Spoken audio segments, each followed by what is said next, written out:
Temperature dependence of rate of A reaction. जैसे मैं समझाऊं, समझने की कोशिश करना।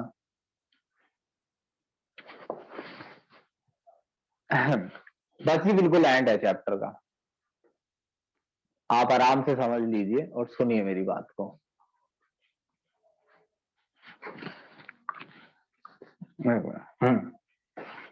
देखो, H2 और I2 के बिल्ले से बहुत सिंपल रिएक्शन ली हुई है, HI बनता है।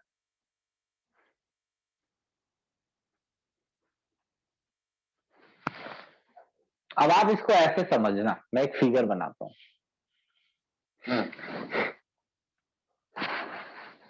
जैसे मेरे पास ये H2 है, गैस,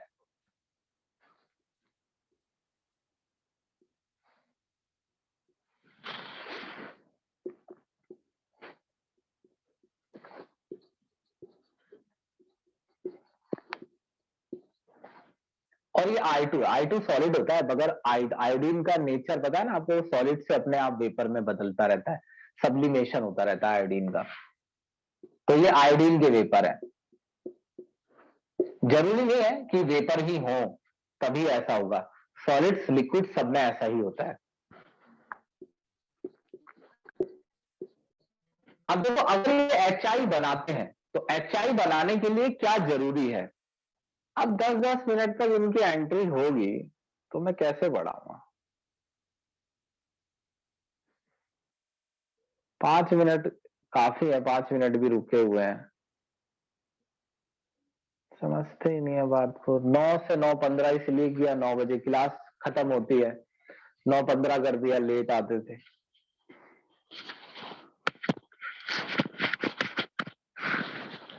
तो मैंने H2 और I2 लिया, और मैंने H2 और I2 को से HI बनेगा। आप सुन रहे हो ना, ध्यान से सुनना, अभी शुरू में ऐसे सुनना कि बिल्कुल पक्का हो जाए कि हमें क्या करना है। तो कैसे होता है, ये होता है ऐसे है कि ये आपस में टकराते हैं, कोलिजन होता है, ये 100% है, कोलिजन से ही प्रोडक्ट बनेगा। जैसे एक H2 एक I2 से टकराएगा, टक्कर होगी इनकी,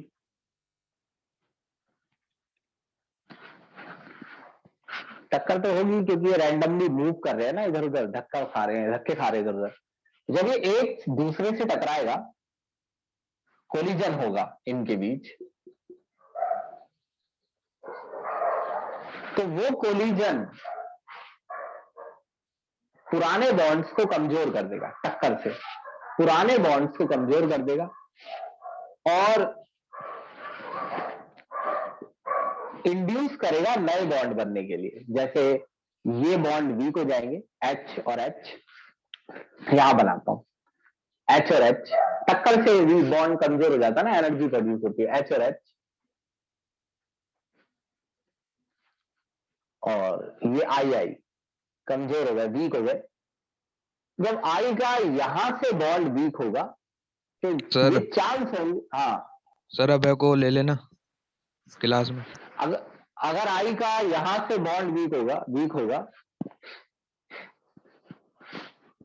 अगर I का ये वाला बॉन्ड वीक होने लगेगा और ये वाला H का, तो वहां ये चांस बनने लगते हैं कि H और I का बॉन्ड बनने लगेगा। इस चीज को जो ये बनी है इसे कहते हैं रिएक्शन इंटरमीडिएट, बीच में बनने वाली चीज, बीच में बनने वाली चीज। और ये बीच में जो चीज है इसका बनना बड़ा जरूरी है। ये चीज टूटकर, अब इसमें भी प्रोबेबिलिटी है, चांसेस कि मान लो कहीं में यही बॉन्ड टूट जाए और यही वापस H2 और I2 ही हो जाए, और कहीं में ये वीक हो जाए ज्यादा ही और नया बॉन्ड ज्यादा स्ट्रांग बन जाए, तो HI बन जाएगा। आप ध्यान नहीं दे रहे हैं शायद, आपको यहां से मैच करना है।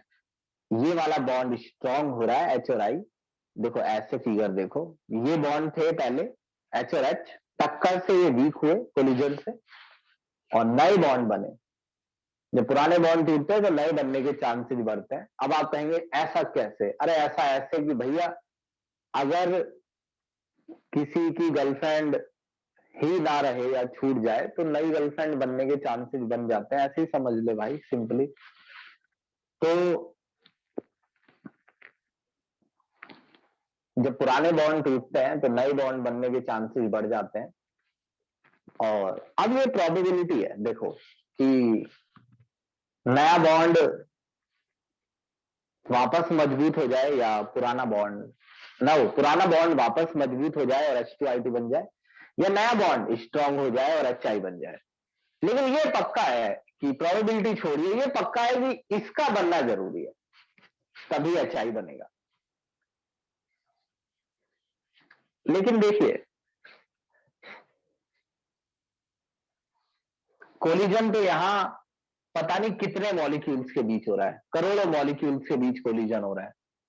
H2I2 से H2I2 से टकरा रहा है, I2I2 से टकरा रहा है, H2H2 से टकरा रहा है। यहां देखिए पहले कि कितने कोलिजन वेस्ट है, बेकार है। आप ये मत समझिए कि ये इसे टकराएगा और रिएक्शन हो ही जाएगी। अब मैं आपको समझाता हूं कितने तरीके के कोलिजन वेस्ट है।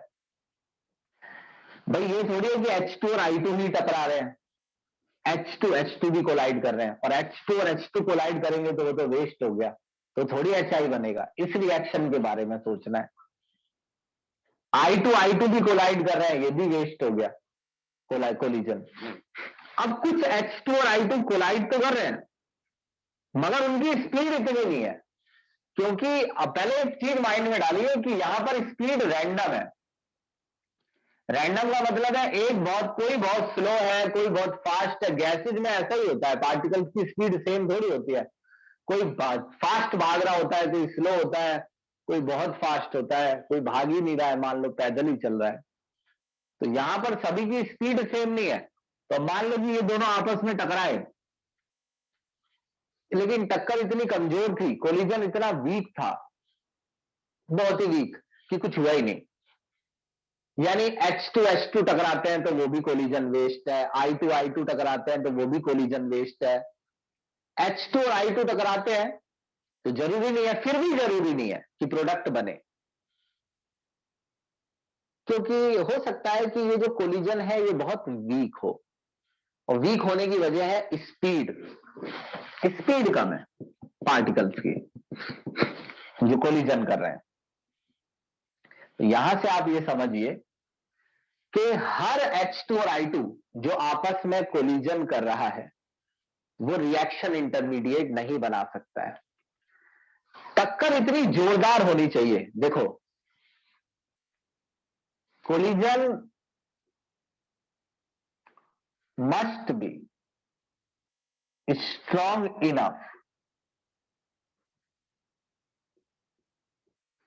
कोलिजन इतना जोरदार होना चाहिए, collision must be strong enough to obtain activation energy.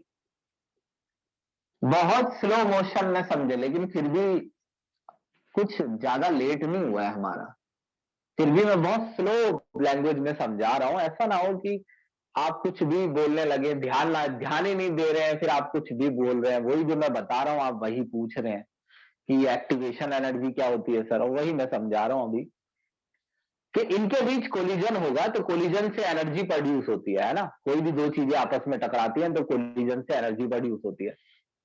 वही एनर्जी अगर टक्कर जोरदार है तो ज्यादा एनर्जी प्रोड्यूस होती है। तो टक्कर इतनी जोरदार हो कि ये बन जाए। अब ये बन जाए अगर, तो समझ लीजिए कि इनके कोलिजन से एक्टिवेशन एनर्जी प्रोड्यूस हुई। दोबारा, कोलिजन जितना ज्यादा तेज होगा, कोलिजन जितना जोरदार होगा, सीधी लैंग्वेज बोलो, कोलिजन जितना जोरदार होगा उतने ज्यादा चांसेस होंगे ये बनने के। अब कोलिजन जब होता है तो एनर्जी प्रोड्यूस होती है। अब कोलिजन इतनी तेज होना चाहिए कि ये बन जाए, और अगर ये बना है तो समझ जाइए कोलिजन से जो एनर्जी प्रोड्यूस हुई है वो एक्टिवेशन एनर्जी है। यानी कोलिजन इतना जोरदार होना चाहिए कि उन दोनों की टक्कर से रिएक्शन इंटरमीडिएट बन जाए, और अगर दोनों की टक्कर से रिएक्शन इंटरमीडिएट बन गया है तो आप कहेंगे कि कोलिजन इतना जोरदार था कि उसने एक्टिवेशन एनर्जी प्रोड्यूस कर दी। एक्टिवेशन एनर्जी का मतलब है रिएक्टेंट को एक्टिव कर दिया कुछ करने के लिए, कुछ बनाने के लिए। अब H2 नहीं रहना चाहता, I2 नहीं रहना चाहता, और कुछ बनाने के लिए एक्टिवेट करने का मतलब है कि आपने ये बना दिया रिएक्शन इंटरमीडिएट। दोबारा सुनना, activation energy, definition activation energy की बड़ी बहुत ही सिंपल है, बहुत ही, आप पढ़ेंगे समझ में आ जाएगी, लेकिन उसका मीनिंग देखो क्या है। कोलिजन अगर इतना जोरदार है कि रिएक्शन इंटरमीडिएट बन जाए तो समझ जाइए कि इन दोनों ने एनर्जी जो प्रोड्यूस की है वो एक्टिवेशन एनर्जी है, यानी वो एनर्जी जो टक्कर से प्रोड्यूस हुई है वो इतनी। देखो, इन दोनों ने टक्कर से एक्टिवेशन एनर्जी प्रोड्यूस की है, इसका क्या मतलब है? इन दोनों ने टक्कर से एक्टिवेशन एनर्जी प्रोड्यूस की है, इसका मतलब है दोनों की टक्कर इतनी जोरदार थी कि पुराने बॉन्ड टूटे और नए बने। और अगर पुराने बॉन्ड टूटे और नए बने तो यानी रिएक्टेंट एक्टिवेट हो गया, यानी कि इन दोनों की टक्कर ने एक्टिवेशन एनर्जी प्रोड्यूस की। अब सुनिए, यानी हम ये समझ गए। अब आप मेरी बात सुनना, क्या आपको ऐसा नहीं लग रहा कि जितनी इनकी स्पीड बढ़ाऊंगा, हालांकि देखो मैं स्पीड बढ़ाने के लिए इन्हें हीट दूंगा, नहीं एक मिनट, देखो इससे ज्यादा समझ में आ जाएगा। मान लो कि यहां पर सब आलसी हैं, ठंड हो रही है, कोई भी ज्यादा स्पीड से मूव नहीं कर रहा है, कोई भी ज्यादा स्पीड से मूव नहीं कर रहा है, लेकिन एक H2 है जिसमें बाई चांस एनर्जी ज्यादा है और ये बहुत फास्ट है, और एक I2 ऐसा है जो काफी फास्ट किसी सेकंड मूव कर रहा था, हालांकि ये भी टक्कर खा के स्लो हो जाएगा कहीं ना कहीं, और जिससे टक्कर खाएगा वो फास्ट हो जाएगा। तो अगर इन दोनों का कोलिजन हो जाता है तो यहां भी रिएक्शन हो सकती है, ठंडक है तब भी, कोल्ड का मतलब कम एनर्जी है तो भी। हाँ, लेकिन कम एनर्जी में ये पक्का है, कम एनर्जी में ज्यादातर की स्पीड कम होगी। कम टेम्परेचर पर, कम एनर्जी का मतलब कम टेम्परेचर, कम टेम्परेचर पर ज्यादातर मॉलिक्यूल्स की एनर्जी कम होगी, और ज्यादातर मॉलिक्यूल्स की एनर्जी कम होगी तो ज्यादातर टक्करें वेस्ट होंगी, ज्यादातर कोलिजन, क्योंकि ज्यादातर कोलिजन कमजोर होंगे।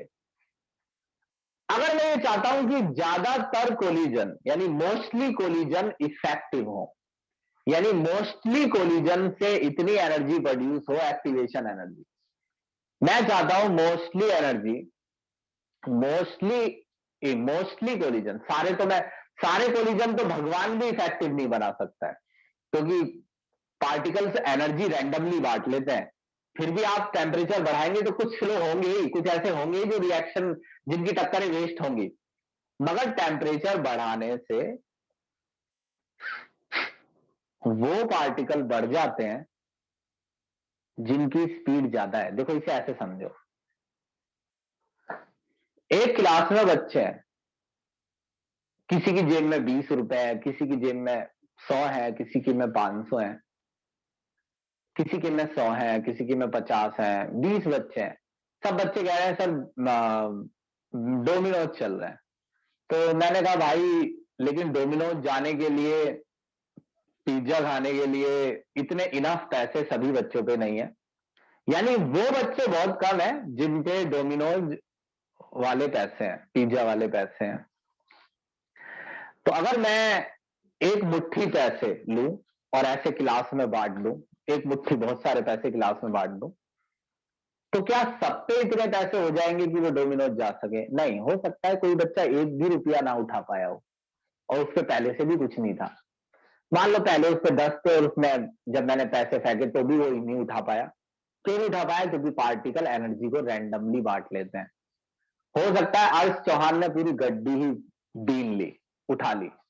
अब पूरी गड्डी अगर अर्श चौहान ही ले जाए तो बस अर्श चौहान ही जाएगा डोमिनोज, और हो सकता है कि 4-5 बच्चे नहीं वो सारे लूट लिए। लेकिन ये पक्का है कि अगर मैं पैसे दूंगा, बांटूंगा, तो वो बच्चे बढ़ने लगेंगे जिनमें डोमिनोज जाने की एबिलिटी है, यानी उन बच्चों की संख्या बढ़ने लगेगी जिनमें डोमिनोज जाने जितने पैसे हैं। हालांकि हर बच्चा फिर भी डोमिनोज तक नहीं पहुंचेगा, चाहे मैं कितने भी पैसे बांटता चला जाऊं।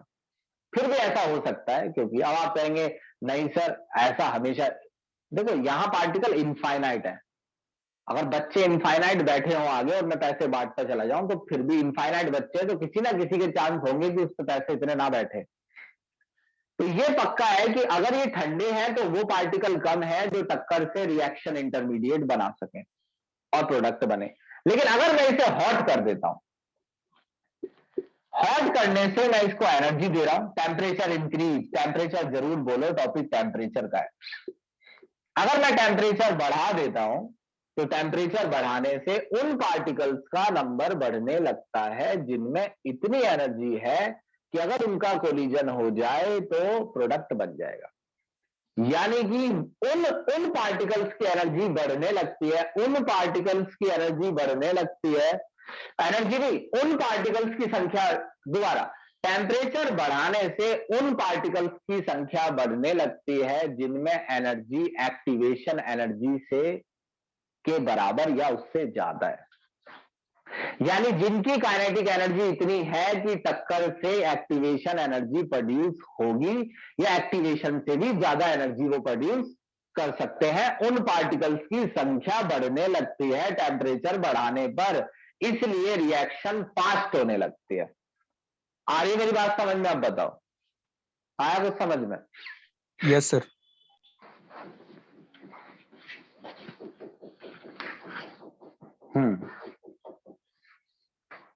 ठीक है, गुड। ठीक, 15 सेकंड मैं रुकता हूं, फिर मैं आपको आगे बताता हूं क्या करना है। बड़ा सिंपल टॉपिक है ये, एक छोटा सा डेरिवेशन है इसका। अब सुनिए, पढ़ने पर नहीं है इतना सिंपल, आप पढ़ के देख लेना, आप मेरी बातों पर मत जाइए। पढ़ेंगे तो नहीं है इतना सिंपल, आपको 1 2 4 5 6 बार भी लग सकते हैं, हो सकता है आपको मीनिंग डालने पड़े गूगल पर, लेकिन अपना तो काम ही है कि उस चीज को थोड़ा साधारण बना देना। अब देखिए,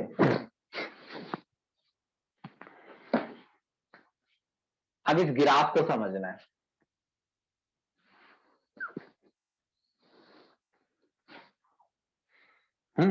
एक मिनट, एक मिनट में बुक में एक चीज देख लूं।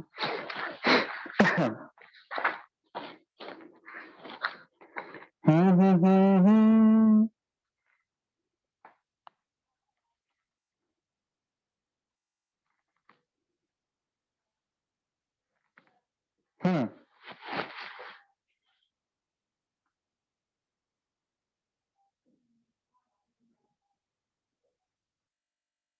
देखो,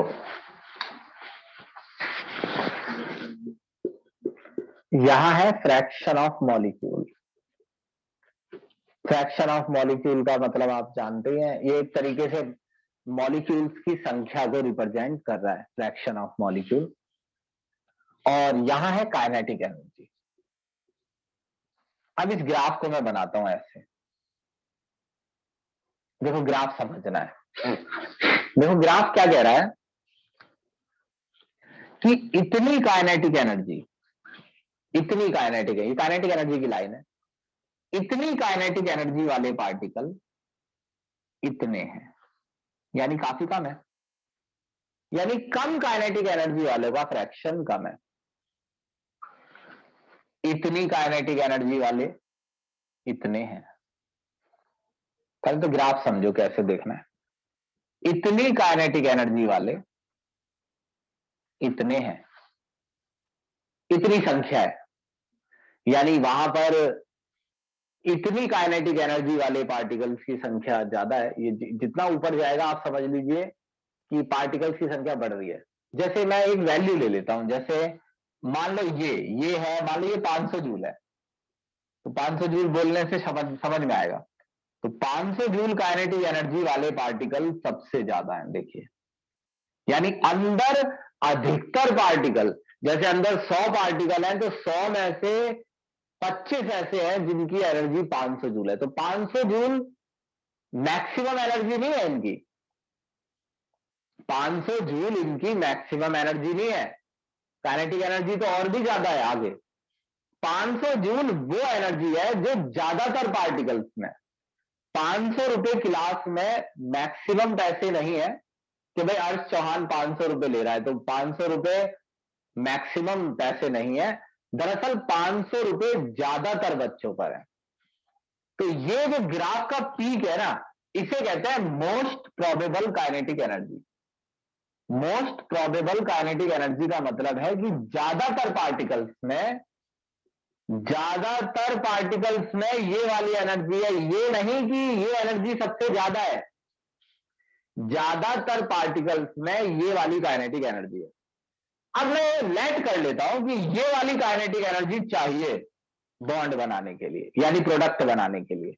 ये मतलब अगर ये काइनेटिक एनर्जी होगी, ये वाली काइनेटिक एनर्जी अगर पार्टिकल्स में होगी तो वो एक्टिवेशन एनर्जी प्रोड्यूस कर सकते हैं। अगर ये वाली काइनेटिक एनर्जी, एक पार्टिकल जा रहा है बहुत तेज स्पीड से, तो मैं एक बच्चे को कह रहा हूं देख इसकी क्या स्पीड है, जो इसकी स्पीड है ना, यही स्पीड एक्टिवेशन एनर्जी प्रोड्यूस करने के लिए चाहिए होती है ना। तो मैंने सही बोला ना, वही स्पीड एक्टिवेशन एनर्जी प्रोड्यूस करने के लिए चाहिए होती है। तो ये स्पीड चाहिए, और इस स्पीड वाले पार्टिकल भी कम ही है, यानी वो पार्टिकल कम है जो प्रोडक्ट बनाएंगे। ये है वो पार्टिकल, ये है वो फ्रैक्शन। फिर ये आगे आगे वो है, ये भी प्रोडक्ट बनाएंगे, इनमें तो एक्टिवेशन से भी ज्यादा एनर्जी है, मगर इनका फ्रैक्शन कम होता जा रहा है। अगर मैं टेम्परेचर बढ़ा दूं तो ग्राफ ऐसे हो जाता है, यही वाला। देखो अगर मैं टेम्परेचर बढ़ाता हूं तो ग्राफ ऐसे हो जाता है, यानी पुराना ग्राफ चेंज होकर ऊपर आ जाता है। इससे क्या होता है कि 500 जूल वालों का फ्रैक्शन बढ़ गया। 500 जूल वालों का फ्रैक्शन बढ़ गया मतलब भाई पहले तो क्लास में 10 ही बच्चों पे 500 रुपए थे, अब क्लास में 75 बच्चों पे 500 रुपए, यानी क्लास में पैसे बढ़ गए हैं। यहीं से समझ में आ रहा है, यानी मोस्ट जो जिनमें, भाई देखो ये भी जरूरी नहीं है कि ये लाइन इसी के ऊपर आएगी पीक, इससे तो गलत मैसेज जा रहा है। ऐसा नहीं है, ये ऐसे है कि ये कैसे भी जा सकता है, मीनिंग ऐसा नहीं कि मैंने उसे गलत बना दिया था, वो दरअसल ऊपर ही बन गया उसके। ऐसे ले लो कि भाई ये देखो, अब क्लास में फ्रैक्शन बढ़ गया है उन पार्टिकल्स का जिनमें ज्यादा काइनेटिक एनर्जी है। पहले भाई देखो एक क्लास है जिसमें हर बच्चे पे ज्यादातर बच्चों पे 500 रुपए, यहां समझो, देखो शायद ऐसे समझ में आए। एक क्लास है जिसमें अधिकतर बच्चों पे 500 रुपए है, वो क्लास है 11th ए।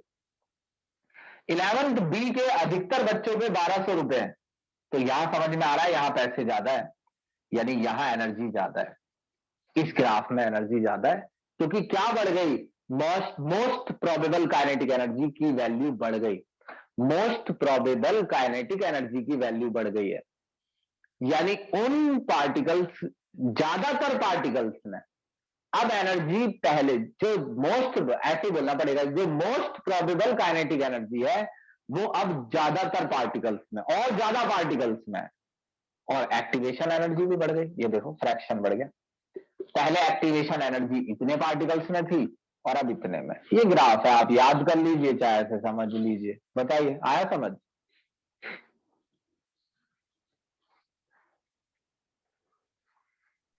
Yes sir.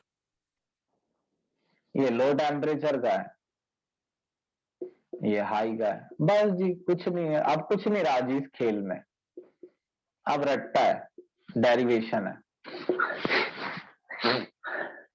हाँ आप सुनिए, स्क्रीनशॉट लीजिए इसका जल्दी, ना आए समझ में तो मेरे को मैसेज कर लेना, लेकिन रिकॉर्डिंग देखकर।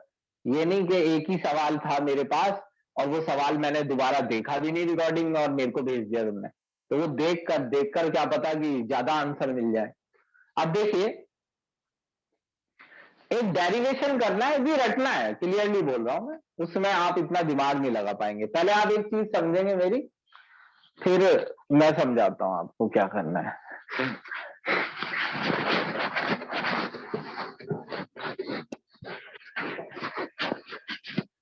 देखो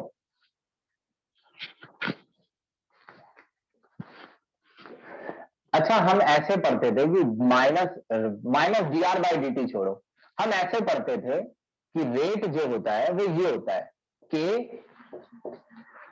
अब एक रिएक्टेंट है मान लो A और एक रिएक्टेंट है B, जरूरी नहीं है दो हो रिएक्टेंट। अरे समझ गए भैया, ये तुम्हें पता है कि ये क्या लिखा है, ये A है, इसकी पावर B है। देखो जब मैं कंसर्न, देखो ये रेट का फॉर्मूला है, तुम फॉर्मूले को देखो, बस फॉर्मूला देखो, ये फॉर्मूला है। अगर मैं कंसंट्रेशन इंक्रीज करता हूं, कंसंट्रेशन किसी भी ए की और बी की, तो रेट डायरेक्टली प्रोपोर्शनल है इनके, ये सामने सामने लिखे है ना, ये इनमें से कोई भी वैल्यू बढ़ाऊंगा तो ये बढ़ जाएगा रेट। तो अगर मैं कंसंट्रेशन बढ़ाता हूं तो रेट बढ़ता है, उसकी वजह है ए और बी की कंसंट्रेशन का बढ़ जाना, रेट इंक्रीज। लेकिन अगर मैं कंसंट्रेशन ना बढ़ाऊं, टेम्परेचर बढ़ाऊं, तो टेम्परेचर बढ़ाने से ए और बी थोड़ी बढ़ेंगे, लेकिन टेम्परेचर बढ़ाने से रिएक्शन का रेट तो बढ़ जाता है। लेकिन आप ध्यान से देखिए, टेम्परेचर बढ़ाने से ए और बी थोड़ी बढ़ जाएंगे। भाई ए के मैंने 10 मोल लिए, बी के 10 लिए हैं मान लो, तो टेम्परेचर बढ़ाने से 10 के 20 थोड़ी हो जाएंगे। तो टेम्परेचर बढ़ाने से के बढ़ता है, rate constant, rate constant increase. तो आपसे कोई बोले कि इस फॉर्मूले के अंदर जब हम टेम्परेचर बढ़ाते हैं, इस फॉर्मूले के अंदर जब हम टेम्परेचर बढ़ाते हैं तो फॉर्मूले में क्या चीज बढ़ जाती है जो कि रेट बढ़ जाता है, रेट कांस्टेंट, ये बढ़ जाता है के। यानी उसी रिएक्शन का के, एक रिएक्शन है, कोई भी अपने मन में इमेजिन कर लो, एक रिएक्शन का के जो होता है, के की वैल्यू जो होती है वो छोटी होती है कम टेम्परेचर पर, और के की वैल्यू बढ़ने लगती है ज्यादा टेम्परेचर पर। ये बहुत बहुत नेसेसरी बात है। पिछला टॉपिक कंसंट्रेशन पे चलता था, रेट कंसंट्रेशन से चेंज होता था, काफी लंबा टॉपिक था वो। अब रेट, अब हम कंसंट्रेशन तो चेंज कर नहीं रहे हैं, यहां तो हम कह रहे हैं टेम्परेचर डिपेंडेंस ऑफ रेट, यानी रेट और टेम्परेचर का क्या रिलेशन है। तो मैं कह रहा हूं टेम्परेचर बढ़ाने से फलाना ढिमका होता है, अभी जो मैंने समझाया था थोड़ी देर पहले, टेम्परेचर बढ़ाने से क्या क्या होता है। अब फॉर्मूले में बता रहा हूं मैं, जैसे पहले तो मैंने वहां बताया, अब मैं ये बता रहा हूं कि भाई टेम्परेचर बढ़ाओगे तो ये बढ़ जाता है के। और यदि एक रिएक्शन का के पहले कम था, कम टेम्परेचर पर, ज्यादा टेम्परेचर करने से के बढ़ गया। इसको मैं यहां मेंशन कर देता हूं ताकि आप कभी भूले तो ये यहां से दिख जाए। तो टेम्परेचर बढ़ाने से रेट इसलिए बढ़ता है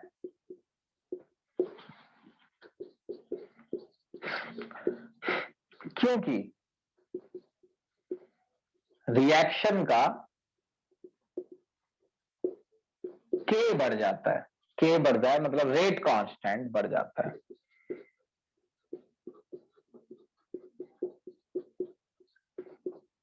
हाँ, स्क्रीनशॉट लो इसका, ये इंपॉर्टेंट बात थी।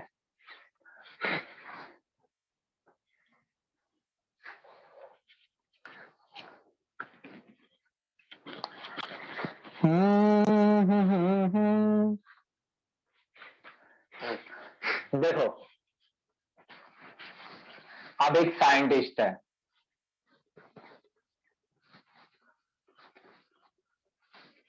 उसने एक इक्वेशन दी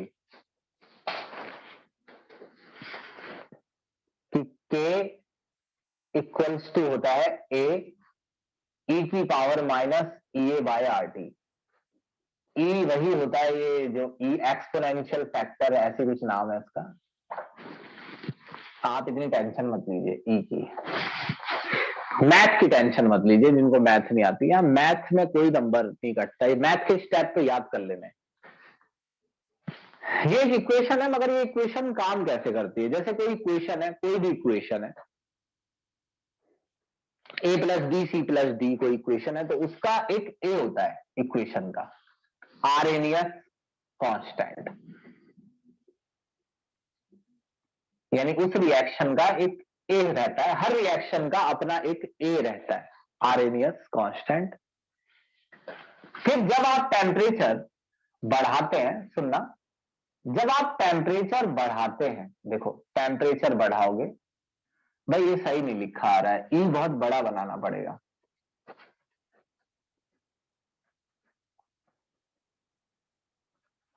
तो जब आप टेम्परेचर बढ़ाते हैं, ये पावर है ई की, जब आप टेम्परेचर बढ़ाते हैं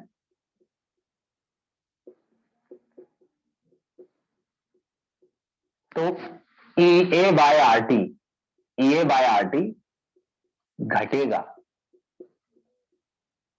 ई ए बाय आर टी घटेगा, डिक्रीज होगा, नीचे वाली वैल्यू बढ़ेगी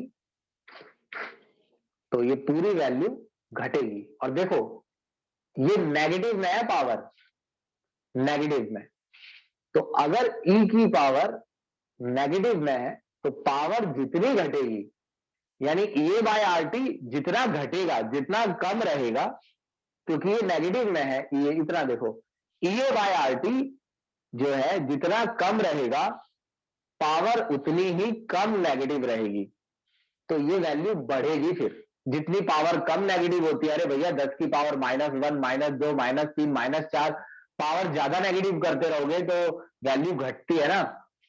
तो ई ए बाय आर टी अगर घटेगा तो ई की power minus E A by R T बढ़ेगा,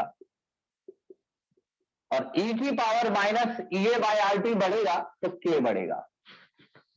तो ये के और टेम्परेचर का रिलेशन है जो थोड़ा सा कठिन सा दे दिया है, उतनी आसान इक्वेशन नहीं है।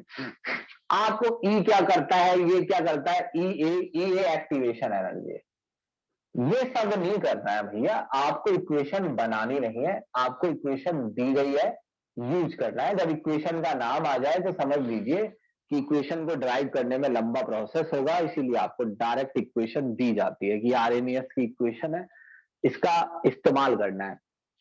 इसमें ये वाली बात जो है ये इंपॉर्टेंट है, एनसीईआरटी समझा रही है एक पैराग्राफ में, इसलिए मैंने आपको ये समझाई है कि कैसे के बढ़ रहा है। एक इक्वेशन का अपना एक आरएनएस कांस्टेंट है, ये आरएनएस ने पता लगाया कि हर इक्वेशन का अपना एक ए होता है, और टेम्परेचर बढ़ाने से ये पूरी वैल्यू घटती है, बढ़ती है। टेम्परेचर बढ़ाने से ये पूरी वैल्यू बढ़ती है, क्योंकि टेम्परेचर बढ़ाने से ये पावर लेस नेगेटिव हो रही है, और लेस नेगेटिव होगी तो ये वैल्यू बढ़ी होती चली जाएगी।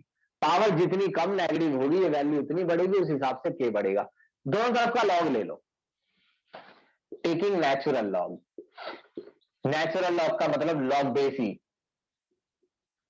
Taking natural log of both side. जी आप मेरी बात का यकीन मानिए, अगर आपको लॉग नहीं आता है तो आपको ऐसा नहीं है कि लॉग में कुछ, आपको अपनी थ्योरी समझनी है। अब आपको मैथ में अगर प्रॉब्लम है तो उसमें इतनी समस्या नहीं आएगी, लॉग आपको सॉल्व करना बता दिया जाएगा न्यूमेरिकल में। Taking natural log of both side, मान लो नेचुरल लॉग लेना है, लेकिन ये याद रखो नेचुरल लॉग को एलएन बोलते हैं, और एलएन का मतलब होता है लॉग बेस ई। तो ये जो है इस लॉग का जो बेस है वो ई है, ये जरूरी बात है। अगर मैं दोनों तरफ का नेचुरल लॉग लूंगा तो ये हो जाएगा एलएन के, ये हो जाएगा एलएन ब्रैकेट में ए ई की power minus E A by R T. देखो मैं बोर्ड पे एक बार कि कितना बड़ा दिख रहा है, इतना बड़ा कैसे लिखूं, ये पावर जो है ना बड़ी खिचड़ी सी है, minus E A by R T.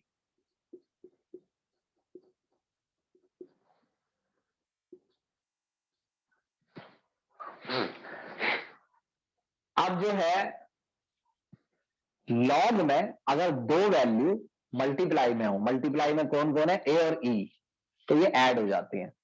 भाई मैं सही बता रहा हूं, बहुत ही कम भी जिसने साइंस पढ़ी है ना 11th-12th की, वो भी जानता है log x into y, log x plus log y होता है। तो ln के जो है उसको ऐसे लिखा जा सकता है कि ln ए प्लस ln ई की power minus E A by R T. थोड़ा इसे साफ लिख दो, ln ई की power minus E A by R T. अब आप एक काम कीजिए, आप 15 सेकेंड में इसको एक बार देख लीजिए यहां से। ये तो दो ही स्टेप है, क्या देखोगे इसमें, log x y log x plus log y हो गया, ये तो सिंपल। अब ये देखो ln का बेस क्या होता है, ई। जैसे ऐसा देखो, जो लॉग होता है उसका बेस 10 होता है, ये लॉग का जो बेस होता है वो बेस 10। जब लॉग लिखा हो तो बेस 10 होता है, एलओजी। जब एलओजी लिख दें तो बेस 10 है, यानी अगर ऐसा वाला सिंबल है तो बेस 10 है। तो लॉग 10 की पावर 2 का आंसर 2 होता है, यानी वही आंसर होता है जो पावर है। ऐसा तब होता है जब यहां 10 हो और इसका भी बेस 10 है। दरअसल मैं आपको अगर इसे समझा दूं तो लॉग 10 का क्या आंसर देना होता है पता है? आपको यहां पर एक पावर बतानी है, वो आपसे पूछ रहा है। अगर कहीं पर log 10 लिखा है, अगर कहीं पर log 10 लिखा है, log 10 की जगह 100 ले लो, 10 में कंफ्यूजन हो रही है। अगर कहीं पर log 100 लिखा है तो log 100 लिखा होने का मतलब होता है कि 10 पर कितनी पावर लगाऊं कि 100 आ जाए। आंसर है 2, 10 की पावर 2। अगर कहीं पर log 1000 लिखा है तो इसका आंसर होता है, इसका मतलब होता है, पूछा क्या जा रहा है ये सुनो, सुनो पूछा क्या जा रहा है। कहीं लिखा है log 1000 तो आपसे पूछा जा रहा है 10 पर क्या पावर लगाने से 1000 आएगा, आप कहेंगे 3। कहीं पर लिखा है log 1,00,000 10,000 तो आपसे कोई कह रहा है कि log 10,000, तो आपसे वो पूछ रहा है कि 10 पर क्या पावर लगाने से 10,000 आएगा, आप कहेंगे आंसर 4।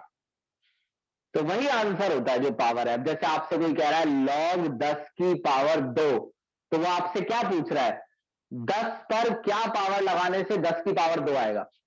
10 पर क्या पावर लगा, देखो 10 पर क्या पावर लगाओ कि 10 की पावर 2 आ जाए। अब देखो 2 लगाना तो वही आंसर है जो पावर है। तो ऐसे ही अगर नेचुरल लॉग है तो इसका बेस ही होता है, लॉग बेस ही, तो इसका बेस ही है। तो अगर इसके भी अंदर कोई वैल्यू ई की पावर में दी है तो पावर ही आंसर है। लॉग में 10 के ऊपर अगर पावर है तो पावर आंसर है। अरे 9 के ऊपर पावर ना हो, 10 के ऊपर पावर, लॉग में 10 के ऊपर कुछ पावर है तो पावर ही आंसर है, और एलएन में ई के ऊपर कुछ पावर है तो पावर ही आंसर है। अब मान लीजिए कि जी नहीं सर जी नहीं, मेरे को ये एलएन ई, अरे भाई ई नहीं, ये लॉग और एंटी लॉग और ये सब नहीं मैं बता पाऊंगा। तो ये बता पूछ आपको पता भी नहीं करना है इतना। अगर आपको अभी भी कोई तकलीफ है तो फिलहाल तो आप स्टेप ऐसे ध्यान रखिए कि इसका जो आंसर है वो माइनस मुझे पता है बहुत ही कम बच्चे होंगे ऐसे, अब बच्चे होंगे जिनका इसमें प्रॉब्लम होगा। एलएन ए, एलएन के, अब क्या करो कि इसे आगे ले लो, minus E A by R T plus ln A ln K. अब देखो इस इक्वेशन का क्या मतलब है, इस टेम्परेचर पर ये रेट कांस्टेंट है। अगर टेम्परेचर ये है रिएक्शन का तो रेट कांस्टेंट ये है। अगर रिएक्शन का टेम्परेचर ये है तो रेट कांस्टेंट ये है। अगर रिएक्शन का टेम्परेचर ये है तो रेट कांस्टेंट ये है। चलो मान लो कि रिएक्शन का टेम्परेचर T1 है, T1, तो एक्टिवेशन एनर्जी थोड़ी बदलेगी। टेम्परेचर, अरे अगर तू अपने बच्चों को पैसे देगा क्लास के, टेम्परेचर बढ़ाएगा मतलब एनर्जी देगा यानी पैसे देगा। अगर क्लास के बच्चों को पैसे देगा तो डोमिनोज के अंदर पिज्जा का रेट थोड़ी ना चेंज हो जाएगा। तो एक्टिवेशन एनर्जी नहीं बदलेगी, एनर्जी रिक्वायर थोड़ी बदलेगा। क्यों बदलेगा, K1 प्लस एलएन ए, ये तो है ही कांस्टेंट।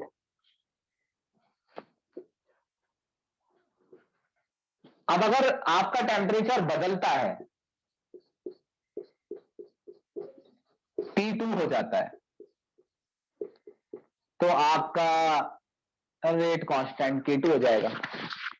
अब K2 और K1 में रिलेशन अगर पता करना है कि K2 और K1 में कोई संबंध हो, कि K1 पता हो तो K2 निकाल लूं, K2 पता हो तो K1 निकाल लूं, तो अगर इनके बीच कोई रिलेशन बनाना है तो फिर भैया इसको माइनस कर ले, इन्हें आपस में सब्ट्रैक्ट कर ले, second minus first second minus first, ln K2 minus ln K1 minus EA by RT2। भाई ये तो कट गया ना, ln A से ln A माइनस करने से। ये पहले लिखना है, ये पहले लिखोगे तो ये तो माइनस में आ जाएगा, माइनस EA बाय RT2। अब उसको अगर तुम माइनस लगा के लिखोगे, सेकंड माइनस फर्स्ट है ना, तो फर्स्ट वाले में माइनस लगा के लिखोगे तो ये प्लस में आ जाएगा, EA बाय RT1। तो इससे बढ़िया प्लस वाले को आगे लिख लो और माइनस वाले को पीछे। तो ये 1 लिख लो यहाँ, और यहाँ हटा दो इसे, और यहाँ माइनस लिख के इसे 2 लिख लो। पहले इतनी इक्वेशन बताओ, यहाँ तक समझ आया? डेरिवेशन क्वेश्चन न्यूमेरिकल कैसे करने हैं उसके तो मैं करके दिखाऊंगा।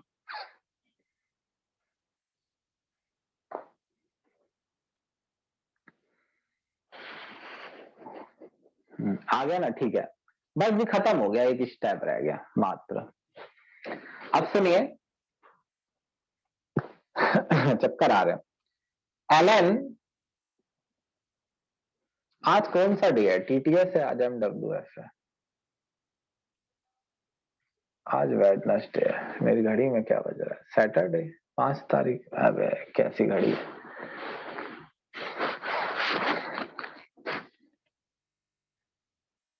आज है वेडनेसडे,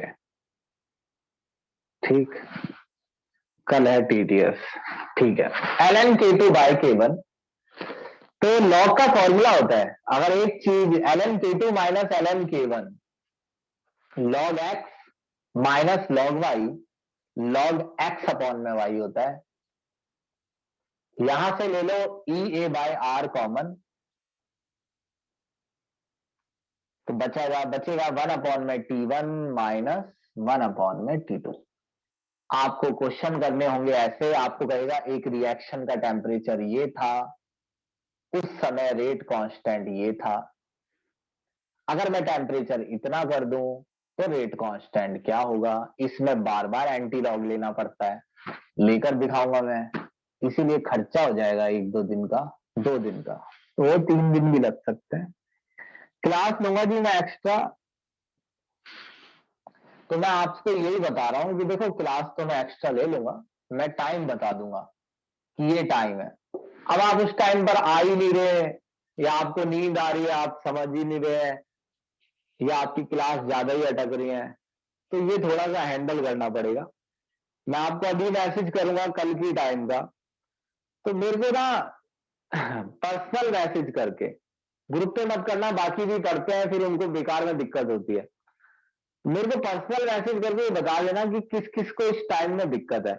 अगर उस टाइम में प्रॉब्लम होगी, ज्यादा प्रॉब्लम होगी, तो फिर हम उसे चेंज कर लेंगे, और अगर कुछ ही बच्चों की प्रॉब्लम होगी तो हम ले लेंगे, वो बच्चे रिकॉर्डिंग देख लेंगे 2 4 5, है ना। ऐसे हम 2 4 क्लास ले लेंगे जल्दी जल्दी, तो आप जितनी आप इसमें वो करेंगे इतना जल्दी मैं समझा दूंगा। एक टॉपिक है इसका, इफेक्ट ऑफ कैटलिस्ट, 5 मिनट का, अभी नहीं पढ़ा रहा, कल पढ़ाऊंगा, सांस नहीं आ रहा। इफेक्ट ऑफ कैटलिस्ट है, बहुत छोटा, लास्ट है जी। उसके बाद कोलिजन थ्योरी है, सिलेबस में नहीं है, अगर है तो आप मुझे बता दीजिए, मेरे हिसाब से नहीं है। लास्ट पैराग्राफ, जो लास्ट पैराग्राफ है वो नहीं है सिलेबस में, हो तो बता देना देख के, और वैसे नहीं है मेरे हिसाब से। चलो ठीक है जी, तो मैं आपको टाइम भेजूंगा, दोपहर का टाइम होगा वो क्लास का, तो आप मुझे बता देना उस क्लास का क्या करना है।